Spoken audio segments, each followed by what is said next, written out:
এইবার মীনাক্ষী আয়ুষকে সমস্ত সত্যি কথা বলার আগেই কুসুম আয়ুষকে তার সমস্ত সত্যি কথাগুলো বলে দেয় এবং এটাও বলে দেয় লোগোতে যেই চোখ দুটো ব্যবহার করা হয়েছে ওই চোখ দুটো তারই সব প্রমাণ দেখায় আয়ুষ্মান গাঙ্গুলিকে। তারপর আয়ুষ কুসুমের কথা শুনে আর লোগোর চোখগুলো যে কুসুমের এটা জানতে পেরে কুসুমকে জড়িয়ে ধরে তার ভালোবাসার কথা জানায়। তো বন্ধুরা, এই নিয়ে বিস্তারিত জানতে হলে এখনই ভিডিওতে লাইক দিয়ে পুরো ভিডিওটি দেখতে থাকো। শুরুতেই থাকছে মীনাক্ষী এবং কুসুমের মধ্যে কথার কাটাকাটি হওয়ার এক পর্যায়ে মীনাক্ষী কুসুমকে বলতে থাকে, যাও যাও কুসুম, তুমি যাও গিয়ে আয়ুষকে সব সত্যি কথাগুলো বলে দাও। আরে তুমি এদিকে আয়ুষকে সমস্ত সত্যি কথা বলতে যাবে আর এদিকে আমি তোমার লুকোনো সব সত্যিগুলো বাড়ির সবাইকে বলে দেব।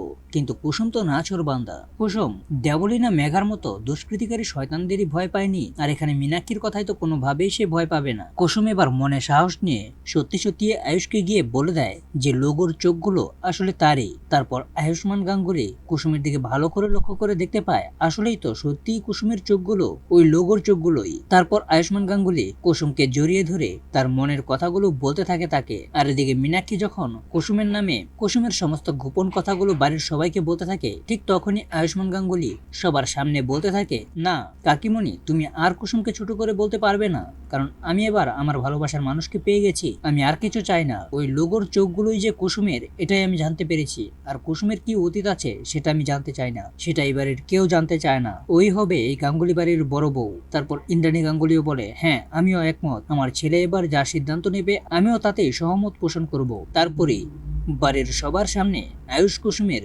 বিয়ের ডেট ঘোষণা করে দেয় ইন্দ্রাণী গাঙ্গুলি। তো বন্ধুরা, এই নিয়ে তোমাদের মূল্যবান মতামত এখনই কমেন্টে জানাও। আর এরকম নিত্য নতুন সিরিয়ালের আপডেট পেতে এখনই আমাদের এই চ্যানেলটা সাবস্ক্রাইব করো।